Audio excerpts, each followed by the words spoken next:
신앙생활을 잘 한다는 것은 기적을 체험하거나 자기 열심을 불태우는 일이 아니랍니다. 하느님께 신뢰를 두고 지금 나의 삶을 기쁘게 행복하게 참되게 굳세게 살아가는 것이랍니다. 하느님의 말씀을 듣고 하느님께 기도하는 일이 필요합니다. 하느님께서 얼마나 우리 가까이에서 우리를 사랑하시고 함께 하시는가를 깨닫게 된답니다.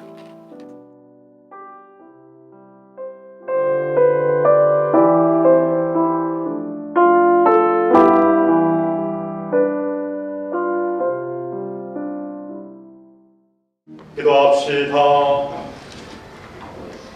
전능하시고 영원하신 하느님, 요르단강에서 세례를 받으신 그리스도께 성령을 보내시어 하느님의 사랑하시는 아들로 선포하셨으니 불과 성령으로 새로 난 저희도 언제나 하느님 마음에 드는 자녀로 살아가게 하소서.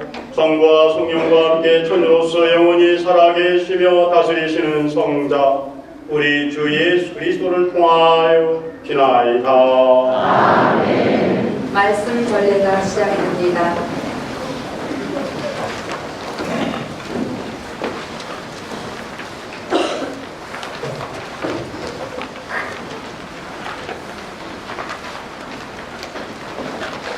이사야서의 말씀입니다. 주님께서 이렇게 말씀하신다. 여기에 나의 종이 있다. 그는 내가 들어주느니 내가 선택하니 내 마음에 드느니라. 내가 그에게 나의 영을 주었으니 그는 민족들에게 공정을 펴리라. 그는 외치지도 않고 목소리를 높이지도 않으며 그 소리가 거리에서 들리게 하지도 않으리라.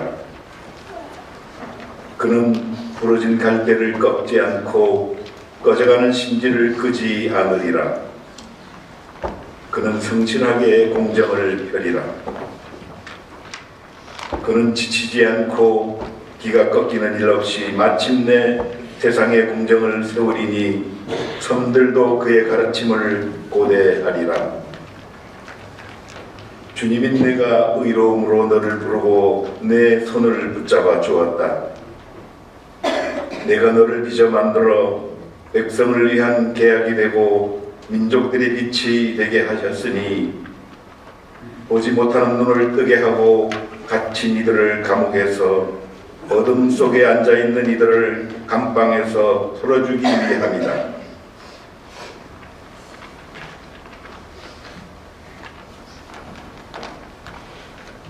주님의 말씀입니다. 하나님 감사합니다.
사도행전의 말씀입니다.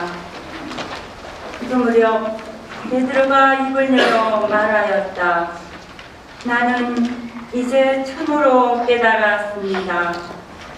하느님께서는 사람을 차별하지 않으시고 어떤 민족에서건 당신을 경외하며 의로운 일을 하는 사람은 다 받아주십니다.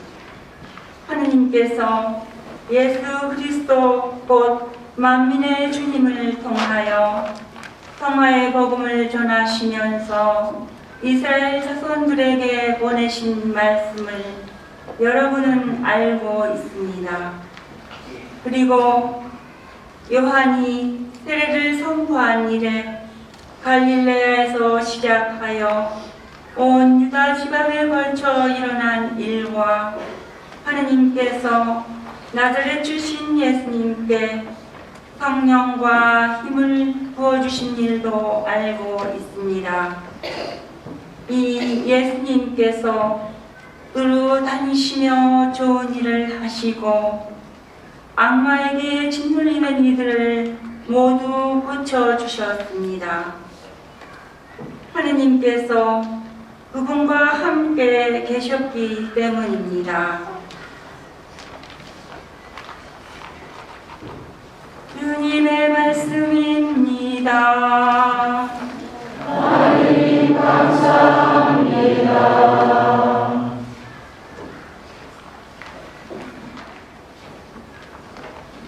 모두 일어서서 복음 환호성을 노래하겠습니다.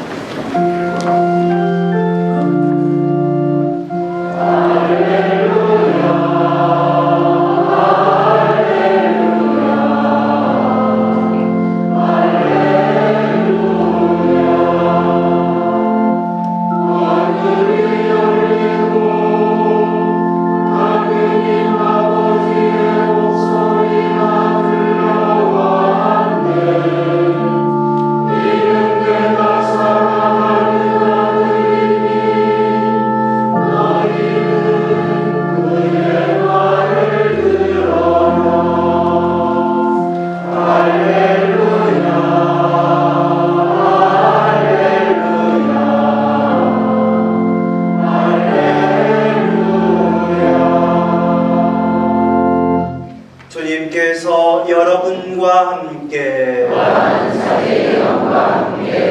마테오가 전한 거룩한 복음입니다.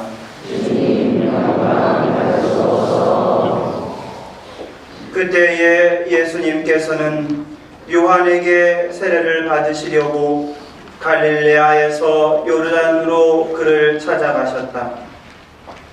그러나 요한은 제가 선생님께 세례를 받아야 할 터인데 선생님께서 저에게 오시다니요 하면서 그분을 말렸다. 예수님께서는 지금은 이대로 하십시오. 우리는 이렇게 해서 마땅히 모든 의로움을 이루어야 합니다 하고 대답하셨다. 그제야 요한이 예수님의 뜻을 받아들였다. 예수님께서는 세례를 받으시고 곧 물에서 올라오셨다. 그때 그분께 하늘이 열렸다. 그분께서는 하느님의 영이 비둘기처럼 당신 위로 내려오시는 것을 보셨다. 그리고 하늘에서 이렇게 말하는 소리가 들려왔다. 이는 내가 사랑하는 아들, 내 마음에 드는 아들이다. 주님의 말씀입니다. 그리스도님 찬양합니다.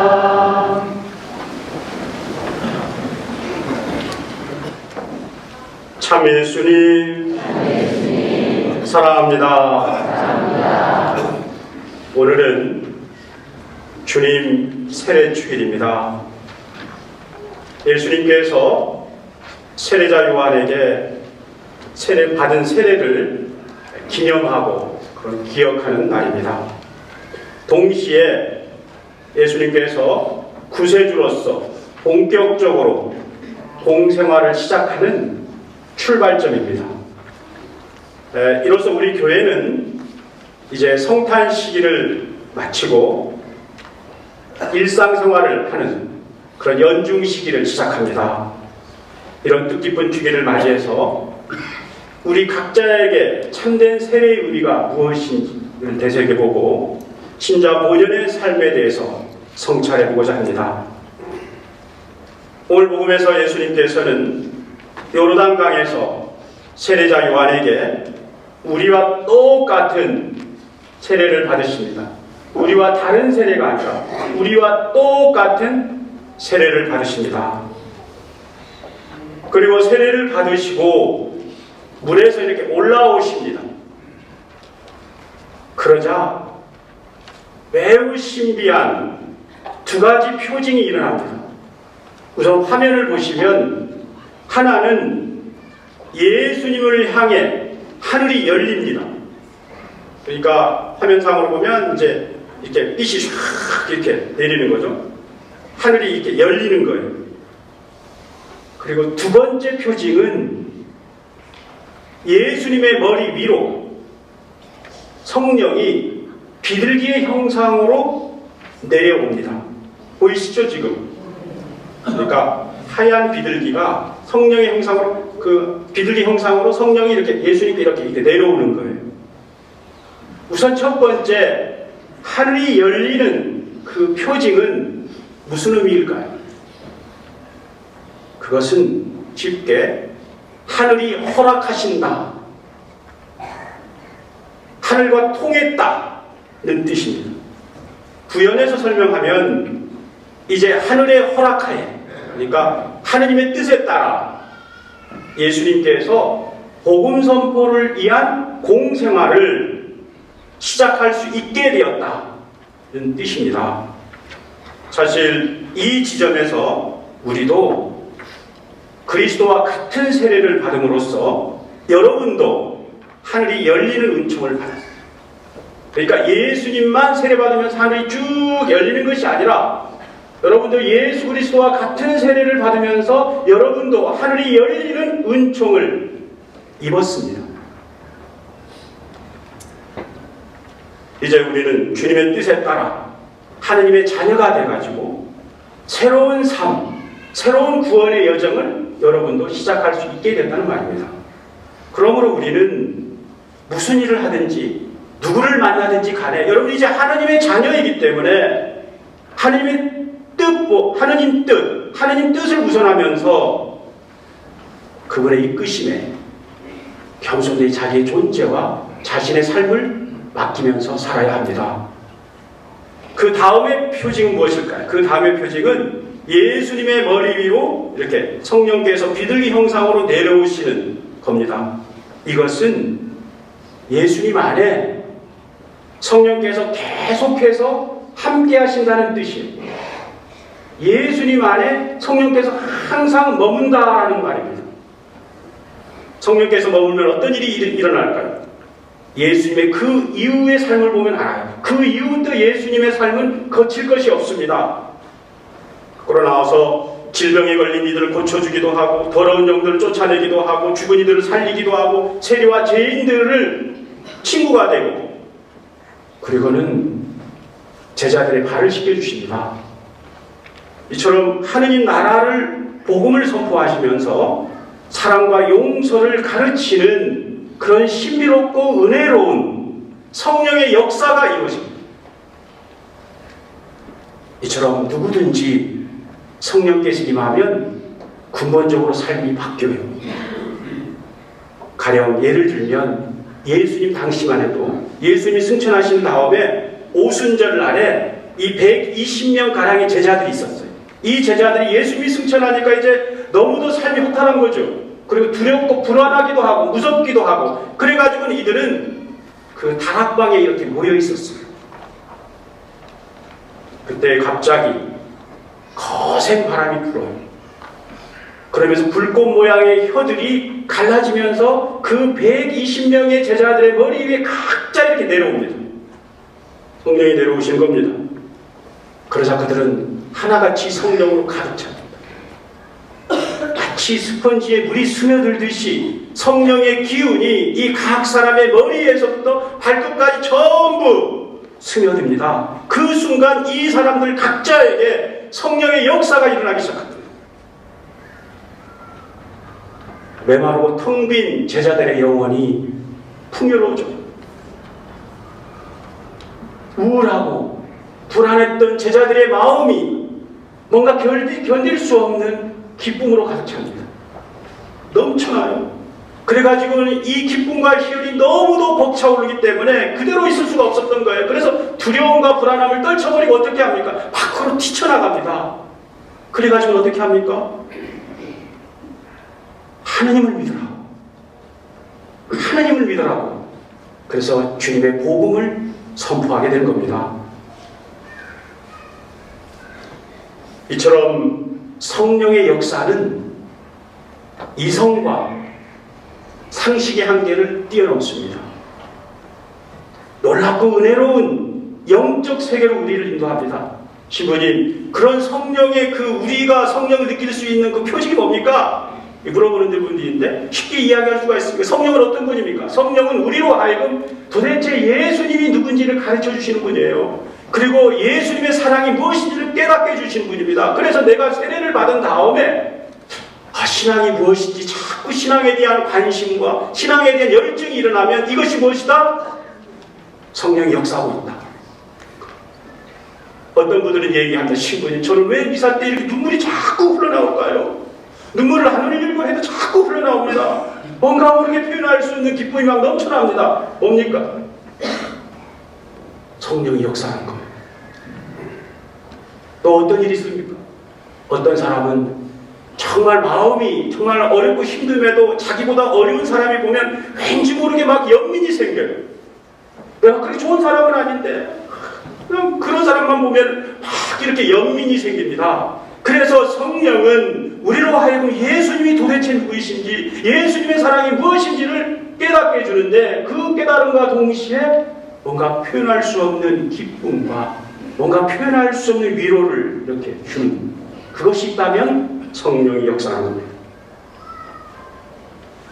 우리는 세례를 받으면서 우리 안에 너나 할 것 없이 성령께서 임하셨습니다. 그러기에 우리는 그 순간부터 우리의 삶은 세상은 살지만 세상 사람들과 뭔가 구별된 삶을 살아요. 구별된 삶이라고 하는 것은 거창하게 얘기하면 거룩한 삶인데 거룩한 삶이라고 하는 것은 다른 것이 아닙니다. 신자 본연의 삶을 사는 겁니다. 신자 본연의 삶이라고 하는 게 무엇일까요? 내 영혼 안에 성령을 느끼면서 사는 겁니다. 내 영혼 안에서 성령의 역사가 한 번이 아니라 지속적으로 이루어지면 어떻게 할까요? 어떤 분들은 그렇게 제가 본당에 이렇게 하다 보면 어떤 신자분들은 정말 매일 은총을 입고 사는 것 같아요. 그런 상황을 보면 그렇게 은총을 입을 것 같지 않은 상황임에도 불구하고 항상 위로를 얻고 은총을 얻어요. 그런데 어떤 분들은 주어진 게 다 편안한 것 같은데 매일 불평이고 매일 불만입니다. 그러면 똑같은 신앙생활을 하는데 이 사람은 성령을 받았고 이 사람은 성령을 받지 않아서 그런 걸까요? 아니라는 말입니다. 하나님의 은총은 구별되는 게 않습니다. 하나님은 세례를 받은과 동시에 똑같이 은총과 성령이 오십니다. 그런데 거기에는 한 가지 차이가 있습니다.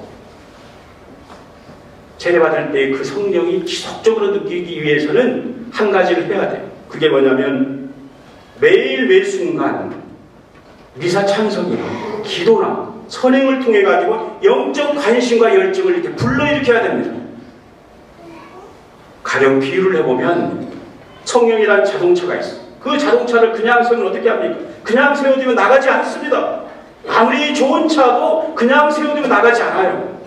그런데 어떻게 합니까? 이 차가 매일 매 순간 달리기 위해서는 영적 기름을 넣어줘요. 영적 기름이 뭡니까?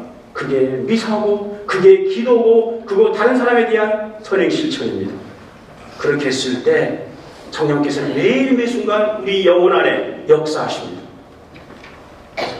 나가 주님 자비의 얼굴을 본받아 어려운 이웃의 처지를 세심히 살피면서 고통을 함께 나누는 겁니다.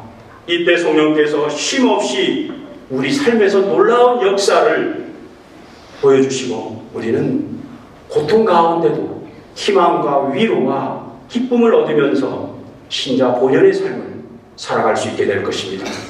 금번 한 주 내 자신의 영원 사정을 성찰해보고 정말 성령께서 함께하는 역사를 이루기 위해서 신자 본연의 삶을 살아가기 위해서 내 신앙적인 삶을 점검해보고 주님께 더욱 가까이 나갈 수 있는 은혜로운 한 주간이 될 수 있도록 합시다.